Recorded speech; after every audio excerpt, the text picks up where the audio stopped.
Chapter 71. Nick explained what he had been thinking about to Winter, who just looked at Nick with a skeptical expression. So, you're actually serious? Winter asked, you actually want to improve the lives of the people of the dregs? Nick nodded without hesitation. Why?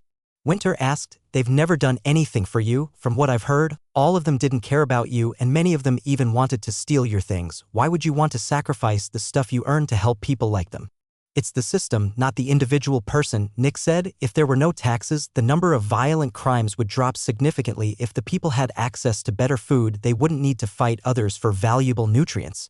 Yes, there are many people that are unnecessarily cruel and extremely selfish. Naturally, these people don't deserve to get a better life. But I can't judge all of the poor people because some of them are monsters.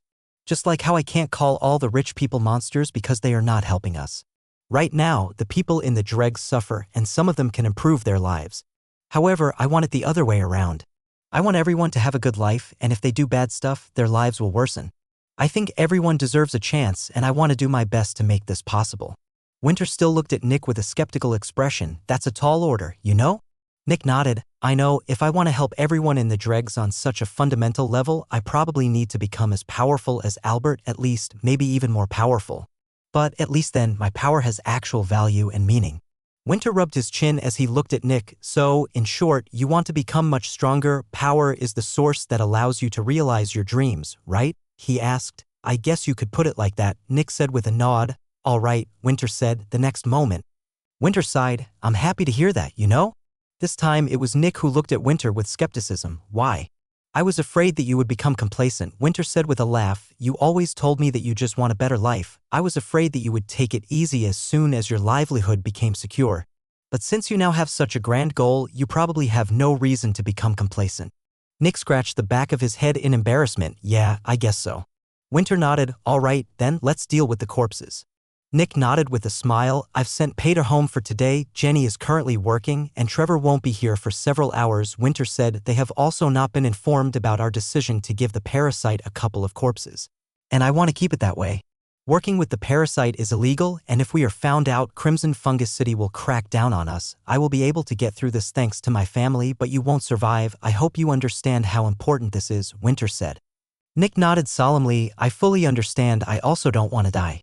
Winter nodded back in mutual understanding. Bring them over, Winter said as he walked around the Dreamer's containment unit. Nick pulled the hearse behind him and followed Winter. Near the back of the warehouse, Winter stopped.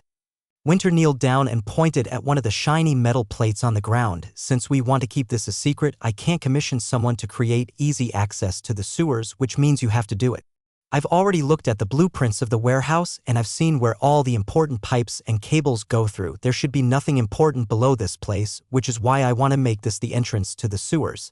Nick nodded and walked over to the plate. To make the warehouse stable, the screws have been welded onto the metal plates, making it effectively impossible to remove them, Winter said as he pointed at one of the screws. I want you to tear them out without breaking them. I don't want there to be any signs. Nick nodded, of course. Winter also nodded and left Nick to work. Nick needed his ability active for this. Over the next 30 minutes, Nick removed the screws carefully. It was extremely difficult to remove them without destroying the welding covering their edges. Nevertheless, by carefully rotating them, Nick managed to keep the welding on the screws while removing it from the plate itself. When he was done, he called Winter back, who nodded in appreciation. Good work, Winter said. Now, slowly remove it. Nick removed all the screws one by one and carefully put them to the side. Then, he slowly lifted the plate. The plate wasn't that heavy, which was why Nick didn't need his ability. After removing the plate, Nick saw a small and dark crawl space with another set of plates. Luckily, the second set of plates was not welded shut, but the plates were far bigger and heavier. Each plate weighed over 400 kilos. Winter left so that Nick's ability could reactivate. And over the next 10 minutes, Nick managed to take one of the massive plates off. As soon as the plate was pushed to the side, the horrible stench of the sewers entered the warehouse. We'll have to deal with the stench, Nick thought. Luckily, nobody's here right now. Nick called Winter back, and when Winter saw the disgusting black abyss, he took a deep breath, since they were not in the dregs. There were no grates that let light enter the sewers, which meant that the sewers below the warehouse were pitch black. Luckily, since the warehouse had many small holes in its ceiling, the light from the warehouse also reached the sewers, creating an isolated beam of light in a seemingly eternity of darkness. Call him? Winter said. Nick nodded. Chapter 72. Hey, Parasite, Nick half shouted. I'm here for our trade. Silence. Nothing. No answer came. Nick looked at Winter with furrowed brows. Splash. Finally, a splash came from below them, and the two of them saw the head of a rat poking out of the water below them. This better be worth it, the rat said. It takes a lot of energy to get a body through the Eternal's domain. While specters weren't targeted by the nightmare, their minions were, however. Someone as powerful as the parasite had some ways to get his minion through a corridor of darkness. I got the 9 corpses, Nick said. The rat seemed quite surprised when it heard that. You do? It asked in surprise. Nick nodded. Yes, I do. But I want the location of a useful specter that I can actually handle. Sure, the rat said quickly. I already know exactly which one to give you, and I am absolutely certain that you will like this one. Nick furrowed his brows and looked at Winter. Winter nodded. Good, Nick said. Then, do we just dump the corpses in here? Can you send them down somewhere else? The rat asked. Getting that many of my minions here costs a lot of energy. No, we can't, Winter said from the side. You know better than anyone else that nobody is allowed to help you. I can justify taking the corpses here because we are a Zephix manufacturer, and many specters need corpses, but I can't justify taking them somewhere else. I'm not going to risk my business unnecessarily. The rat didn't seem happy at all. If I get enough of my minions here to consume the corpse, I need to expend over 30 of the resources I would get from them. That means I would only get 6 instead of 9 corpses, which means I need another 4 or 5 corpses to make this a fair trade, the rat said. How you transport the corpses is not our problem, Winter said. You told my employee when you made the offer that he only needs to dump the corpses into the sewers. You did not specify where, and at what time to do it. Based on your offer, we can dump the corpses all at once without informing you into a pit of pure darkness as long as it is within the sewer's domain. Frankly, your logistical issues are not relevant to this negotiation, Winter said. The rat really didn't like what it was hearing. Are you going to miss out on a specter just because you don't want to get 4 more corpses real quick? The rat asked. Are you? Winter answered. You're the one going back on your word. I'm not going back on my word, the parasite shouted in anger. You are effectively only giving me 6 corpses instead of 9. You're scamming me. No, we are not, Winter answered calmly but firmly. We are the procurers of the corpses, and we are selling them at wholesale. There's a reason why the actual merchants generally ask for 30 more. If you sell the corpses to your customers, you will get the worth of 9 corpses out of them. What are you even talking about? The rat shouted. I'm not a fucking merchant. So, Winter answered, we are the producers of said corpses. If you are not willing to sell them for more, that's not our problem. The trade agreement stands.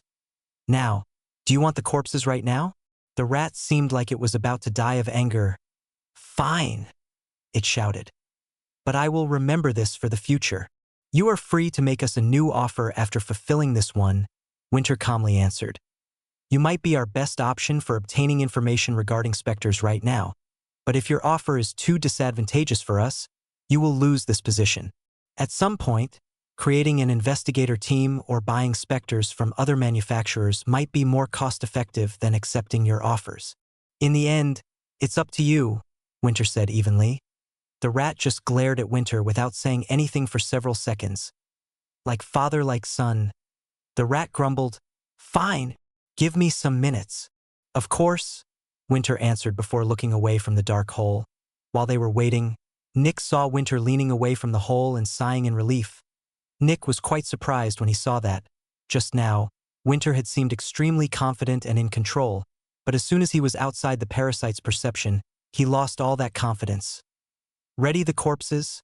Winter said as he casually motioned for Nick to bring the hearse. Of course, Nick answered as he pulled over the hearse.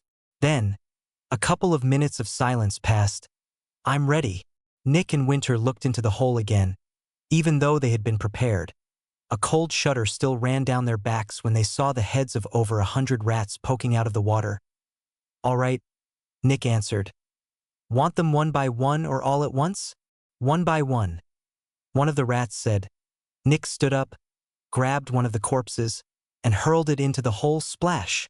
When the corpse hit the water, Nick saw the rats all jumping onto it with fervor. Nick didn't notice it, but the parasite's anger nearly vanished at this moment. The parasite had only asked for corpses, which meant that Nick could have also thrown in a malnourished little girl, which wouldn't have given the parasite a lot of energy. However, the corpse that Nick had thrown in was of a big and muscular man. That was a high-quality corpse for the parasite. And when Nick dumped the other corpses, the parasite actually felt like he was lucky. All of these corpses were high-quality corpses. The parasite even had to get over more rats since the corpses were so big. Eventually, all but one of the rats left. Well, Winter asked. The rat looked at Winter with a wide grin. I'll keep my word. I'll tell you. You're going to love this one. Chapter 73. Nick and Winter were listening to the parasite intently. You're going to love this, the parasite said. This specter is easy to capture, easy to find, and easy to work with. Winter looked at the parasite with furrowed brows. That sounds a bit too good to be true. And it would be, the rat shouted. But you guys are in luck. The specter I'm going to tell you about is my competition, and I want to get rid of him. If he weren't eating so many of my corpses, I would never give his location to anyone for just 10 corpses. Winter just gestured for the parasite to continue. I'm calling him the Screaming Coffin, the parasite said. Screaming Coffin? Winter repeated. Does this mean what I think it means? Yep, the rat said with a smile. It's a possession specter, the very thing all of you Zephyx manufacturers want. Winter looked at the rat with a suspicious expression. And you're going to hand that specter to us just like that? Well, the parasite slowly said. Why not view it as a nice favor from me for our future negotiations? Sure, Winter slowly said with an uncertain tone. So, where is this Screaming Coffin, and what does it do? Right here, the rat said. In fact, you're not even 30 meters away from it. This surprised Nick and Winter, and they looked around sadly. Since the sewers were so dark, they couldn't see much. This guy eats the same stuff as me, human corpses, the rat said. But he takes way longer to digest them, and he isn't very fast. The Screaming Coffin is moving around the bottom of the sewers, and whenever he finds a corpse, he swims toward it and consumes it. While the guy is just a hatchling, I can't overwhelm him with just my minions, which is why I have to give him corpses from time to time. In fact, I had to protect the corpses you guys gave me quite fiercely just now since he wanted them very badly. When Nick heard about the Screaming Coffin, he furrowed his brows. Sure, a possession specter was the best specter possible for Zephyx extraction. They didn't run away. They didn't fight back. They were easy to work with. A possession specter essentially represented free money for a Zephyx manufacturer. However, there was one bad thing. One couldn't attune one's Zephyx synchronizer to a possession specter. This meant that Nick's issue still wasn't solved. He still needed a specter that had a high compatibility with his ability. How powerful is it? Winter asked while Nick was thinking about the issue with his ability. Not at all, the parasite said with a dismissing tone. He has a couple of grabby tendrils, but Nick should easily be strong enough to resist it, especially since he doesn't technically have a perception since he's just an object. In fact, if Nick isn't careful, he might accidentally rip the poor guy into two. All of this sounded too good to be true, and Nick still felt suspicious. Was the parasite planning something? Thank you, Winter said from the side. We will be capturing the Screaming Coffin in a couple of days. In a couple of days? The parasite repeated. Why not now? The guy is literally below me. You said the Screaming Coffin consumes corpses, correct? Winter asked. The rat nodded. And we just procured 9 corpses. However, we don't have these corpses anymore. If we capture the Screaming Coffin right now, it needs corpses to stay placated. But if we go out and immediately get even more corpses after getting so many just hours ago, the guards might suspect us. So, we have to act like we already have the Screaming Coffin and that the 9 corpses went to it. Because of that, I want to wait for 3 to 5 days before capturing it. The rat didn't seem happy, but the parasite understood Winter's decision. Fine, the parasite answered. Just call me when you need his location, but don't call me just to chat. Getting one of my minions to this isolated location wastes too much energy. And if I'm getting called for some dumb reasons, I might start charging you for my consultations." "Of course," Winter said. "Thank you for the trade, and we will be calling for you when it's time to capture the screaming coffin." "Sure," the rat said before diving into the water and vanishing. The next moment, Winter turned to Nick. "Close everything up. No one must know what happened." Nick was pulled out of his thoughts and nodded. After a couple of minutes, everything had been put back, and Nick looked at Winter again. "I still need a proper specter for my ability advancement," Nick said. "I know," Winter said, "but it's actually extremely good that we got a possession specter this time." A smile appeared on Winter's face. The screaming coffin probably produces a lot of Zephyx since it is consuming human corpses. Specters that consume humans tend to produce a lot of Zephyx in very little time. With it and the Dreamer, we will be producing a great amount of Zephyx every day, which will allow us to buy more advanced things. Your advancement is still over a year away, and we have plenty of time to accumulate wealth during that time," Winter said. "Don't forget that there are not only specters roaming around that we humans haven't found yet, but that there are also ones that are simply too troublesome to capture and contain. With enough money, we might even be able to get a containment unit for a force specter," Winter said with a smirk. Nick's eyebrows rose in positive surprise. If Nick could also choose from some force specters, his number of choices would improve tremendously in the end. Nick accepted that getting a possession specter was a good thing. Best of all, Nick probably didn't even need to hire more Zephyx extractors for the new specter. Chapter 74. After getting rid of all the different signs that pointed towards a trade with the parasite, Nick left the warehouse again and dealt with Horua. By now, Nick had become completely used to dealing with Horua, and he had found his rhythm since it had been 3 months. Horua had grown by quite a bit. Nick even needed to buy him some new clothes. Sadly, Horua had not yet shown any signs of getting better. A couple of days ago, Nick had taken Jenny to Horua to see if she could do something with the ability she had gotten from the Dreamer. When Jenny had seen how old Horua was, she had been extremely shocked. Nick had always seemed like an extremely competent and friendly boss, but now she was confronted with the fact that Nick had essentially thrown a child in front of the Dreamer. This didn't fit Jenny's image of Nick at all. Nevertheless, she couldn't ignore the proof right in front of her. After Horua went to sleep, Jenny tried to view his dreams, but there weren't any. According to Jenny, Horua simply wasn't dreaming at all. The two of them asked Winter about this the next day. After all, Winter had been taught a lot by the tutors his family had hired. Winter said that, normally, dreaming was simply the brain of a person reorganizing the memories they had written down that day, which was also why almost all dreams were somehow related to some thoughts one had had during that day.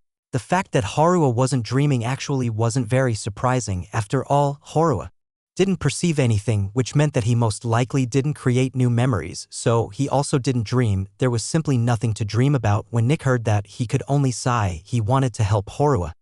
Horua had been in this state for a quarter of a year, and Nick knew that this wasn't a life worth living. Would he wake up on his own? The doctor said it was possible, but what if he wouldn't? Should he simply ask the Dreamer to wake Horua up? But what if that caused even more pain to Horua? What if Horua would have simply woken up a week later? For now, Nick decided against using the Dreamer and continued caring for Horua. Over the next couple of days, Nick only traveled between Horua and the warehouse. He didn't return to the dregs to search for another specter. Nick had to act like they had already caught a specter. 4 days after the trade with the parasite, it was time. During the late hours, Nick went into the warehouse. Even though the sun always shone, most people still slept during the night. Horua had also already gone to sleep, which meant that Nick could stay outside for around 4 hours before he had to check up on Horua again. After entering the warehouse, Nick waited for Winter, who showed up just a couple of minutes later. At this moment, it was shortly after midnight. "You ready?" Nick asked. Winter nodded. "Get the corpse," he said before handing Nick a token. It was a special token that gave Nick permission to create and collect 1 corpse in the dregs. Nick took the token and left the warehouse. During these hours, there were not many people on the streets, and the city felt almost dead. After some minutes, Nick entered the dregs. As soon as he arrived, he jumped on top of one building and quietly moved from rooftop to rooftop. Nick didn't want to be perceived while also having a good vantage point. He was searching for a fitting corpse. For the next couple of minutes, Nick saw a couple of groups of people walking around, but he didn't pay them any mind. They weren't doing anything shady. Nick also saw a couple of gatherings But that was also quite normal. Many of the people of the dregs didn't feel safe at night, which was why some of them created small groups and some of these people kept watch over the houses during the night. After a couple more minutes, Nick saw a small group of men covertly moving through the alleys. When he saw them, Nick paid special attention to them. The way they were sneaking around was suspicious, but after a bit of watching, Nick realized that they were just a small squad from the insurance gang. The insurance gang regularly walked through the dregs to advertise their services. These groups often held hundreds, if not thousands, of credits in their palms, which was why they were sneaking around like this. When he found out that they were from the insurance gang, Nick ignored them again. Some minutes later, Nick saw a woman breaking into a house. Nick didn't care. Then, he saw a couple of men having sex with a woman in an alleyway. The woman didn't seem into it, but she also didn't seem too opposed, which was why Nick also ignored that. Finally, 30 minutes after arriving in the dregs, Nick found something interesting. There was a tall, 25-year-old woman walking through some alleyways. Usually, Nick wouldn't care, but something made this very relevant to him. The woman was wearing the badge of the Riker Strikers. When Nick saw her with the badge, he hesitated for a bit, but in the end, he knew that someone who chose to become part of the Riker Strikers couldn't possibly be a good person. So, Nick jumped down from one of the rooftops and landed on her head with his knee. Her brains splattered across the streets and dirted Nick's clothing. However, Nick just grabbed the corpse and jumped onto one of the rooftops again. Some minutes later, Nick arrived in the outer city, and when a guard looked at him, Nick simply threw the token he had received to him. The guard looked at it, nodded, and followed Nick. When they arrived at the warehouse, the guard left inside the warehouse. Nick and Winter looked at each other, and then they nodded in understanding. Chapter 75. Nick slowly opened the plates again, and a couple minutes later, they once more looked into the sewers, just like the last time. The sun illuminated a big spot on the surface. "Parasite, we're ready," Winter shouted. The two of them waited for nearly half a minute. "You're ready?" a rat asked after popping its head out of the water. Winter and Nick nodded. "We prepared a corpse to lure it out as well," Winter said. The rat just snorted when it heard that. "One last meal in freedom, eh?" the rat commented to itself. "Sure, that should work," the rat shouted. "The guy is currently roaming around the dregs below the surface. If he feels a corpse, he will quickly come here." "Good," Winter answered before turning to Nick. "Are you ready?" Nick nodded and threw a rope down. The rope unfurled until its end touched the liquid of the sewers. Naturally, Nick needed a way back into the warehouse, and this rope would be his way out. Then, Nick and Winter looked at the parasite's silence. "What?" the parasite asked. "With you here, I can't use my ability," Nick said. "You know that." "Pfft, you don't need it," the rat said with a laugh. "The guy is a possession specter without a useful ability. Even more, the guy is only an early hatchling. Fighting him is like fighting an angry table. Trust me, I'm not going to ruin my future relationship with Dark Dream just to see you die." Nick furrowed his brows and glanced at Winter. Winter just shrugged casually. "All right," Nick said carefully. The next moment, Nick went away from the hole and grabbed the corpse. Splash!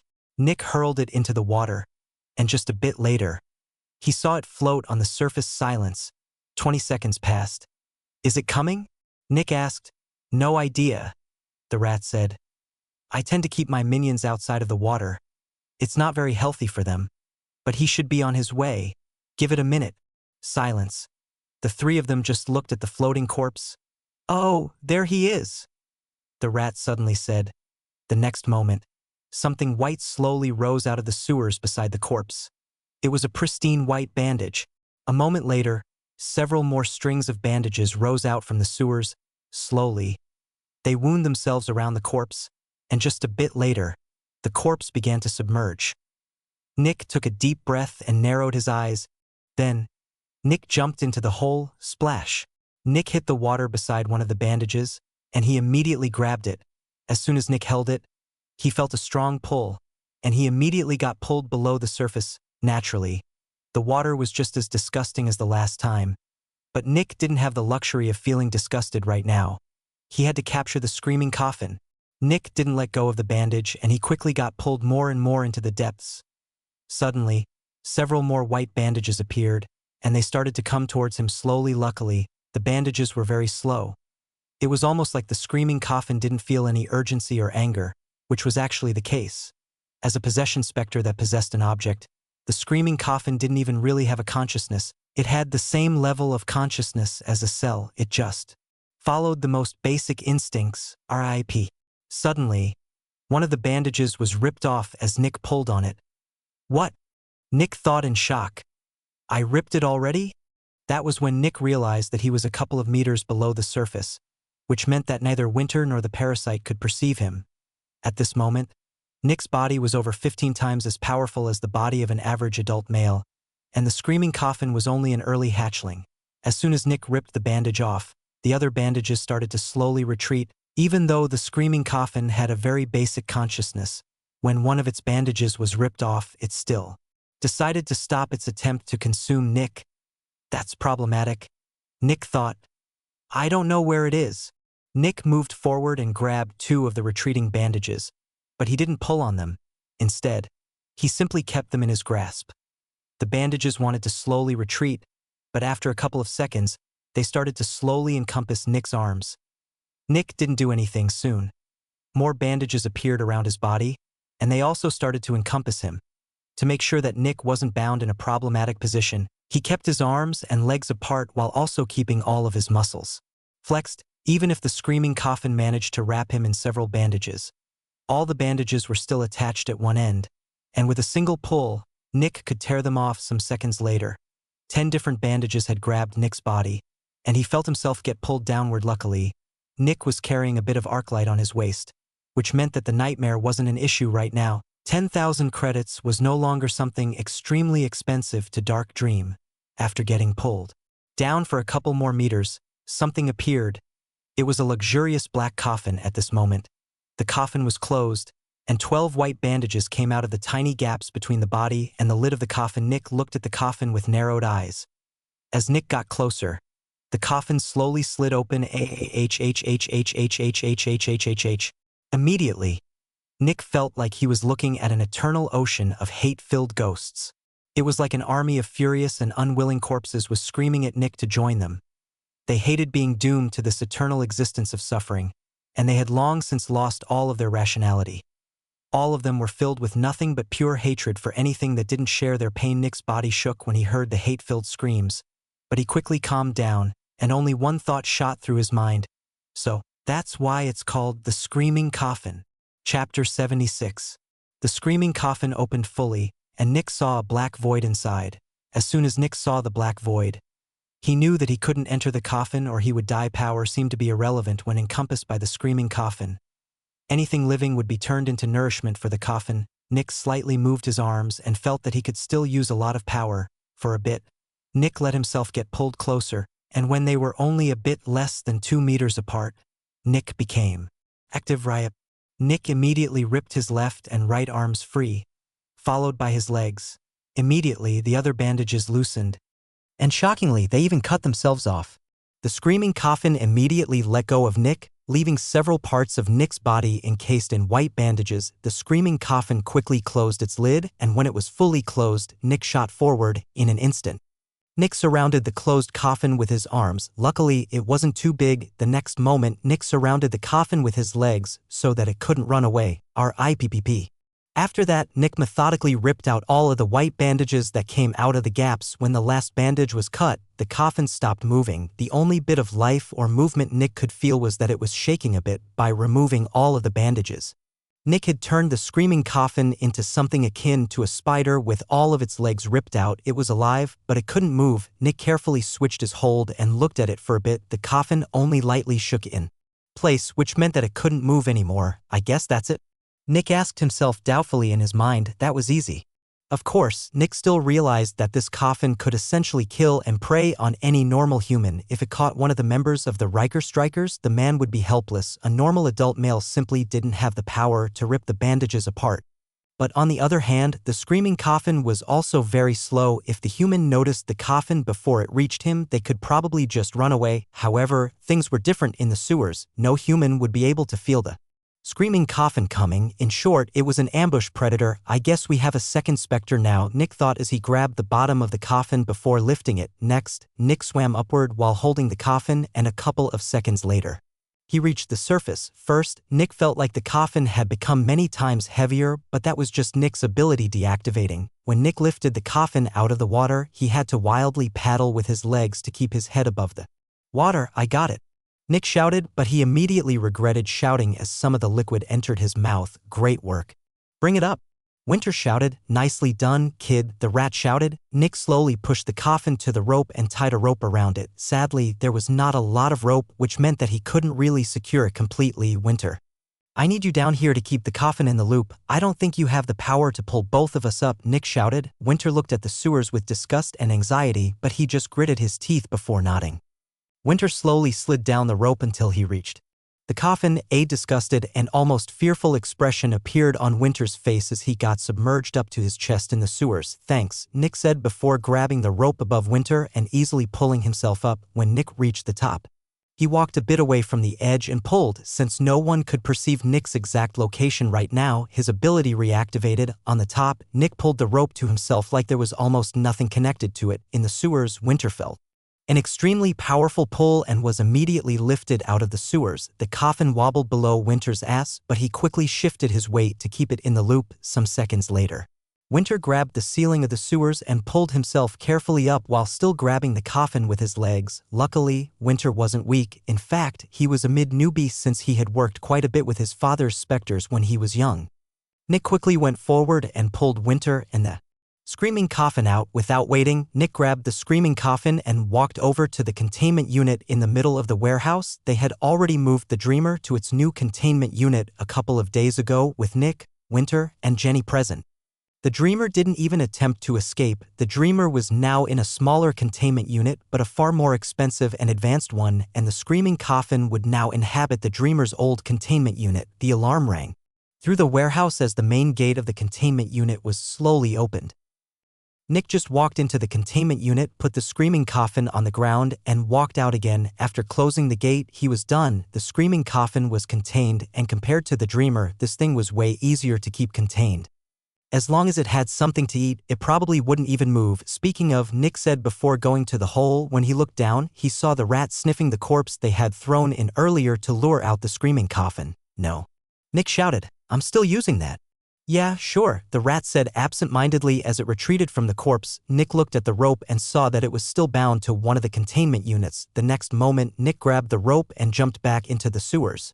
Nick held the rope in one hand and grabbed the corpse with the other. After a bit of shifting his weight, Nick managed to climb the rope with the corpse. Thanks, Nick shouted into the hole. Just business, the rat shouted back. Then, Nick closed the hole to the sewers. Finally, they got their second specter, the screaming coffin. Chapter 77.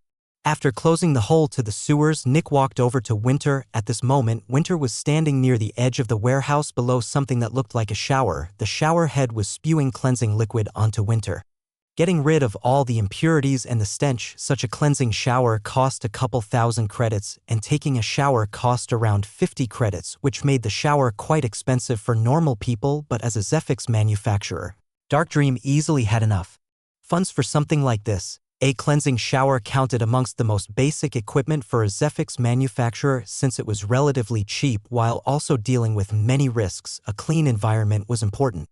Winter deactivated the shower and walked out. Fortunately, one didn't need to take off their clothing for the cleansing shower. Nick walked past Winter and went under the shower himself. About 2 minutes later, Nick came out again, and he quickly saw Winter dumping a tank of cleansing liquid onto the ground. In an instant, everything began to sizzle, but about 20 seconds later, it stopped. All the impurities of the ground had been cleaned, but there was still cleansing liquid left. I'll deal with this, Winter said as he grabbed a broom, pushing the remaining cleansing liquid towards dirty spots on the ground. You go deal with the screaming coffin. Sure, Nick answered, not surprised that Winter was essentially cleaning the floor of the warehouse as the CEO. Usually, this would be Pater's job, but since nobody was allowed to know about what was going on, Winter did it himself. Nick walked over to the corpse he had retrieved and lifted it. The corpse was leaving some trails of blood and grime, but Nick didn't mind. Winter would deal with it. A moment later, Nick opened the door to the screaming coffin's containment unit and walked in with the corpse. After entering, Nick saw the screaming coffin shaking a bit while tiny pieces of white bandages came out of its edges. It has already started recovering, Nick thought as he looked at the screaming coffin. Nick slowly walked up to the screaming coffin and dumped the corpse beside it. now, time to wait, Nick thought as he looked at the screaming coffin. The next moment, Nick sat down at the far corner, watching. Nick wanted to see how the screaming coffin would consume the corpse. Additionally, Nick wanted to know how long it would take for the screaming coffin to digest the corpse and become active again. Time passed. Over the next hour, the bandages grew by about 10 centimeters and the screaming coffin was almost able to move again. An hour later, the screaming coffin could finally move again, but it was very slow. It moved using its bandage-like legs. In the water, it would probably just slide across the ground, but on land, it had to be careful. The first thing the screaming coffin did was to look around the containment unit. It was almost like an ant under a small glass, trying to climb up all the walls but failing. Nick was just watching based on what he was seeing. The screaming coffin didn't have any kind of perception since it was slowly crawling towards him while also trying to climb the walls. When the screaming coffin's bandage touched Nick's hand, it retreated relatively quickly for the screaming coffin, which wasn't very fast by human standards. While retreating, it still tried to climb the walls, and eventually it ran around the entire room, reaching Nick's other side. This time, it didn't immediately retreat. Its bandages slowly touched Nick's hand and flowed over them. The next moment, the screaming coffin used its white bandages to do something surprising. With a lot of difficulties, it managed to actually stand up at that moment. Nick noticed that the screaming coffin was actually quite huge. It was over 2 meters tall and over 80 centimeters wide. The next moment, the lid slowly slid open and fell to the side as the screams of the damned filled the containment unit. Since it wasn't underwater this time, the screams were many times louder. Nick actually felt pressure appear in his head due to the extremely loud screams. Then, the coffin fell forward, bang, and hit the ground. Nick simply stepped to the side. Obviously, the screaming coffin had tried to eat Nick just now, but since it didn't have its long bandages, it just tried to fall on top of him with its open maw. When the opening of the coffin hit the ground, the screams immediately vanished. The next moment, the screaming coffin pushed itself onto its back, and the loud screams returned. Surprisingly, the first thing the screaming coffin did after that was to very quickly go to its lid to put it back on. Interesting, Nick thought. It went faster to its lid than when it fled from me the first time it touched me in here. I guess the lid is extremely important to it. Maybe it uses up a considerable amount of Zephyx while its lid is off? Nick thought as he scratched his chin in thought. The screaming coffin quickly put the lid back on, after which it slowed down considerably. Then it started to slowly crawl around the containment unit again. When Nick saw that, he sighed in annoyance and stood up. Nick walked over to the corpse in the middle of the containment unit and grabbed the corpse. Then he dumped the corpse into the screaming coffin's path. After a bit, the screaming coffin touched the corpse. Its white bandages touched it in many places, and eventually the screaming coffin's lid opened again. It's not standing up this time, Nick thought. That probably means it can tell that this human is actually dead. Sure enough, its short white bandages wound around the corpse as best as they could, and a couple of seconds later, the corpse was pulled into the open coffin. With interest, Nick saw the corpse completely vanish. It was like the corpse had entered a completely separate, dark dimension. Another surprising thing was that the screams became very distant and quiet with the corpse inside. The screaming coffin quickly put its lid back on, and then nothing. It just lay there, doing nothing. Chapter 78. For a couple of hours, Nick just watched the motionless coffin. It was almost like it was just a normal coffin. Nick, time to work. Winter's voice came out of the speakers inside the containment unit. Is it already 6 a.m.? Nick asked. About 2, Winter answered. Sure, Nick said. Would be nice if you could keep a watch over the screaming coffin. It doesn't seem to do anything while it has a corpse inside of it, but I want to know when it actually starts to move around again. Don't worry. It is very slow and you can easily retreat from it if it tries anything. Should be fine as long as you take a look inside every hour. Sure, Winter said. I can do that. By now, Nick had already opened the door and walked outside. By the way, Nick said, looking at Winter, can you also tell the others about the screaming coffin? They don't need to work with it, but they should know that we have a second specter. Winter furrowed his brows. I don't want to tell everyone about every specter. Why not? Nick asked. Zephyx manufacturers often send spies into other Zephyx manufacturers. And after knowing everything about all the specters, they often steal them. I will tell them that we have a second specter, but I won't tell them any information about it. After all, they don't need to work with it, and it won't break out.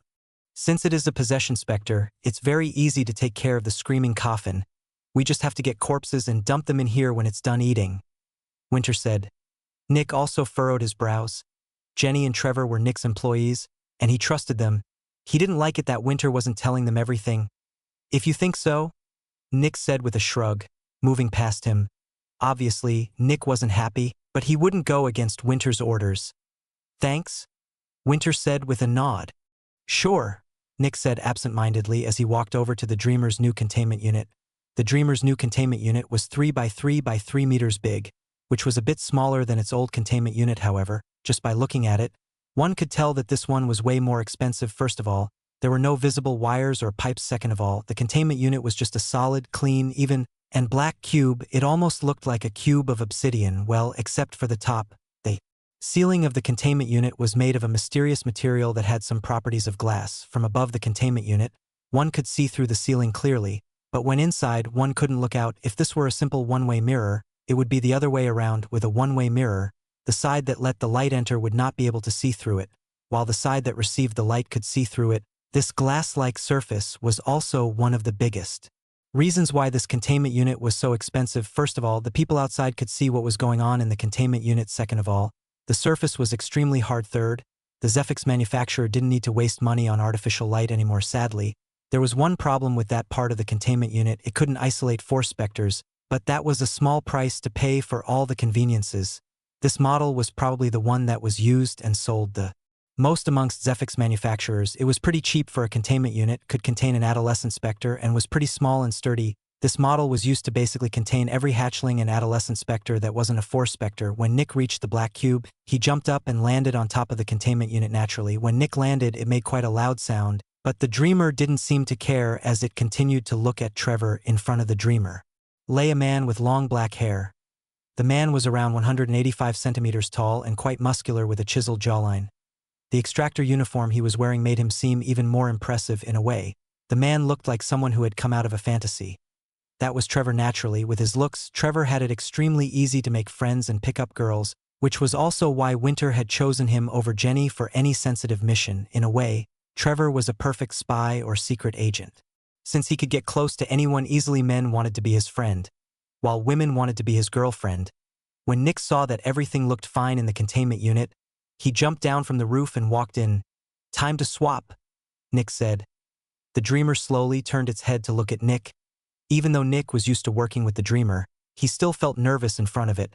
Compared to the screaming coffin, the Dreamer was many times worse since it was actually dangerous to Nick. Sure, the screaming coffin looked real scary and spooky when it screamed and crawled around with its white bandages. But the Dreamer could actually really kill Nick. The Dreamer took some steps back, and Nick walked up to Trevor. Hey, time to wake up, Nick said. However, Nick didn't touch or move Trevor. Trevor had said that he hated touching other people or getting touched by them. After a bit, Trevor slowly opened his eyes with a groan. Is it time already? His deep voice said as he slowly sat up. Yep, Nick said. Good work. Easy as pie, boss, Trevor said as he slowly stood up. Then Trevor stretched without any hurry and waved at the Dreamer. Good work today, he told it. The Dreamer didn't show any reaction. Can you answer me at least once? Trevor asked with annoyance. The Dreamer didn't do anything. Anyway, time for me to head home. Have fun, boss, Trevor said, passing Nick. Trevor, go talk to Winter, Nick said. Trevor stopped and turned to Nick with a worried look. Am I in trouble? No, Nick said with a laugh. I caught a new specter yesterday. The other containment unit is now occupied. Trevor looked with surprise at Nick. You caught another specter? Nick nodded. Winter is going to tell you everything you need to know. Oh, wow, sure. I'll head there right now, Trevor said. While Trevor walked out of the containment unit, Nick sat down in one of the corners and closed his eyes. As always, the Dreamer slowly walked up to him, and a minute later, Nick fell asleep. Chapter 79. When Nick woke up again, he directly went to Winter to ask him about the screaming coffin. Apparently, the screaming coffin still hadn't moved. By now, it had been consuming that one corpse for over 12 hours. After a bit of talking, Nick went back to the hotel and checked up on Horua. Luckily, Peter had dealt with Horua while Nick was working, which made things easier. Every couple of hours, Nick returned to look at the screaming coffin, and after some time, Nick's times when he checked up on Horua perfectly matched the times he checked up on the screaming coffin. After sleeping for 4 hours, Nick checked up on Horua and the screaming coffin again. Nothing had changed. When it was time for Nick's shift to start, he checked up on the screaming coffin again. It still hadn't moved. It's been over 28 hours by now. If it were hungry, it would probably move around the containment unit and search for some food. Nick thought, does this mean that it takes more than 24 hours to consume a corpse? Before starting his next shift with the Dreamer, Nick told Winter to check on the coffin again. When Nick came out again, he asked Winter, and Winter had something interesting to tell him. About 6 hours into your shift, it started to move around the containment unit. Winter said, right now, it's walking around, trying to escape to find some food. Luckily, it is very weak, and it doesn't even try to break the walls, it simply tries to find a way around the walls. 6 hours after the start of my shift? Nick thought that should be about 1.5 days after I fed the corpse to it. Nick nodded, got it, let me check up on it. Winter nodded back and went into his office. While Jenny was working with the Dreamer, Nick checked up on the screaming coffin, but before he did, he checked up on the amount of Zephyx it produced, 30 grams. Nick thought in shock, 30 grams was a lot, is that like 1 gram per hour? Nick thought 30 grams was about as much as the Dreamer produced daily. Sure, the screaming coffin produced that in about 32 to 34 hours, but one also had to consider that it was only an early hatchling. If the screaming coffin managed to become a mid-hatchling, it might produce just as much as the Dreamer or even more, and best of all, it didn't need anyone that was working with it, it just needed a corpse before entering. Nick took out the Zephyx storage of the containment unit and brought it into Winter's office. As the chief Zephyx extractor, it was Nick's job to record all the produced Zephyx and to bring it to the sales department, which was just Winter at the moment. Then, Nick entered the screaming coffin's containment unit again. Sure enough, it was currently crawling around the containment unit like a spider with 13 long white legs. It looks quite creepy, Nick thought. Nick imagined the screaming coffin silently walking around the forsaken parts of the Dregzon. The hunt for some food, but then Nick had another thought. After weighing his options for a bit, Nick decided to try it out. He walked closer, and when he reached the screaming coffin, it started to use its long white bandages to encompass him. But before it could do so, Nick kicked it. The coffin lurched away but didn't get damaged since Nick hadn't used all of his power. Nevertheless, Nick's kick was enough to tell the coffin that it didn't have the power to eat him. Nick walked closer to the coffin. And then he jumped, donk, and landed on top of the screaming coffin. The screaming coffin immediately fell to the floor and pulled its bandages inward. After that, Nick just sat down on the coffin. Silence. Nothing was happening. Come on, Nick said with annoyance. Move around a bit, I want to ride you. However, the specter just didn't move. After a couple of minutes, Nick just sighed and walked away from the screaming coffin. Another minute later, the screaming coffin slowly pulled out its white bandages again and started to circle the containment unit again. I don't think I can domesticate it. I think it's a bit too dumb to be a useful mount, he thought with disappointment. Anyway, I should get some food for it. Nick left the containment unit and saw Peter. Hey, can you work a bit longer for today? I have somewhere to be and I need someone to look out for Horua for the next 2 hours or so. Naturally, you will get paid for the extra time. Nick said, sure, no problem. Peter said, thanks for the extra money.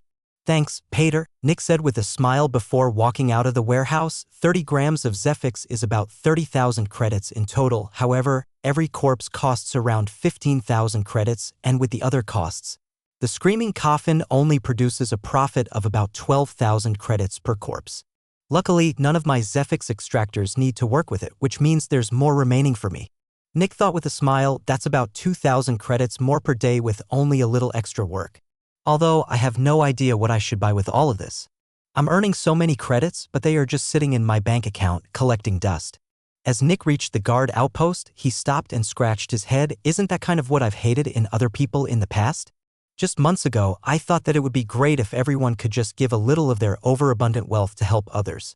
Slowly, Nick started to feel bad about having so many credits, but he also felt like he deserved to have all these credits. It was a complex mix of contrasting emotions. Nick absent-mindedly talked with the guards, and about a minute later, he came out with a token for a corpse. I don't even need the money to help the dregs since I am paying for the corpses with the company's card, Nick thought as he looked at the token. I really need something to do with my money. Chapter 80.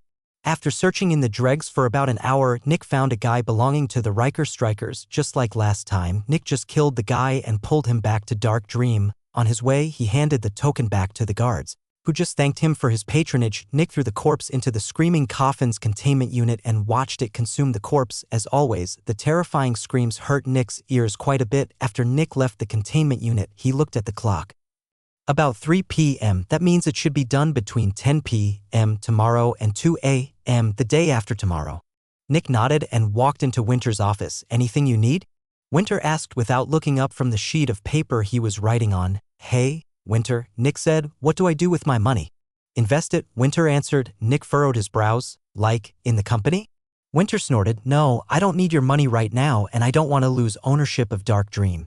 As the sole shareholder, Winter owned 100 of Dark Dream. Even though Nick was the chief Zephyx extractor, he only held a very high management position. He was not an owner or director of the company. Technically, if Winter wanted, he could throw Nick out without any issues, but that would be beyond stupid. You want to help the people of the dregs, right?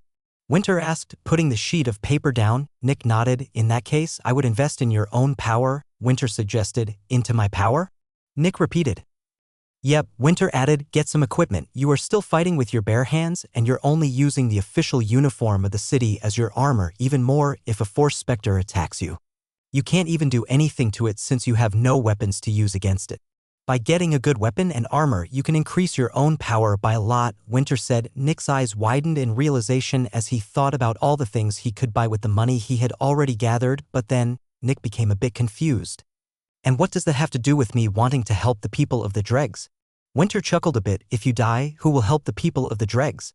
Even more, if you use 10 of your current income to help the people in the dregs, that's about 300 credits per day, but if you use 10 of your income 2 years later when you're a level 2 extractor, that might turn into 3,000 credits per day. The stronger you are, the more money you earn, and the more you help the people of the dregs. The longer you live, the more payments the dregs will receive. Because of that, I suggest investing about 80 of your income in your own power, keep 10 as a safety net, and use the remaining 10 to help the people," Winter explained. Nick almost couldn't believe how easily Winter had fixed the very thing that Nick couldn't fix. After thinking about it for a long time, it was actually so easy and logical. "Sounds great," Nick said with a bright smile. "So, where can I find equipment? What should I get first?" "The most important thing for a Zephyx extractor." "A barrier." "A barrier?" Nick asked in confusion. "A barrier is something you can put into your official uniform. If anything dangerous comes near you, the device will shield you from it. Since we are not specters, we humans can't use our Zephyx without equipment, and a barrier was one such piece of equipment. The barrier uses your internal Zephyx storage to block any and all attacks. The stronger the attack it blocks, the more Zephyx it uses. While you can deal with punches, claws, and kicks without issues, you would be helpless if someone throws a vat of burning oil at you. Additionally, Force Specters almost always have attacks that are almost impossible to block with anything physical. And even other kinds of specters can have these attacks. A barrier will allow you to deal with attacks that normal humans can't deal with." Nick listened to Winter intently. "That sounds very useful. How strong is such a barrier?" "Depends on its price and your level," Winter said as he leaned back in the chair. The next moment, Winter opened a big pocket on his chest and pulled something out. It was a silver plate with a beautiful blue gem in the middle that seemed to shine like the ocean. "That's mine," Winter said. "It can block all manners of attacks, deploys intelligently and automatically, has a malleable surface, is invisible while active, and blocks attacks at a ratio of 5 to 1 Zephyx. That means it uses 1 unit of my Zephyx to block 5 units of an enemy Zephyx." Nick took a deep breath. "That sounds very expensive," he commented. Winter chuckled. "Yeah, I can't buy something like that on my own. It was a gift from my father before I left to build Dark Dream. It costs like 100 million credits. But my father probably got it for half the price." Nick sucked in a violent breath through his teeth. 100 million credits. That was nearly 1,000 times more than what Nick had earned so far. "Yours will not be as good, but it will still help you a lot," Winter said. "For starters, I would suggest getting one that has a 2-to-1 conversion rate that can block most kinds of attacks. You should have just enough money to get a decent one, but don't spend everything on it. You also need a couple of one-time use items and actual weapons. Try to keep what you spend on the barrier at about 80 of the 80 you use to buy equipment." Nick nodded. "Will do. Where can I buy something like that?" "Well, usually you would need to enter the inner city to get this stuff, but level 1 Zephyx extractors are not allowed in the inner city without a permit. You have to be a level 2 Zephyx extractor first. But of course, since there is a big market for equipment for newbies, there's money to be made. Once a week, there's an open market in the outer city for newbies. Lucky for you, it's tomorrow."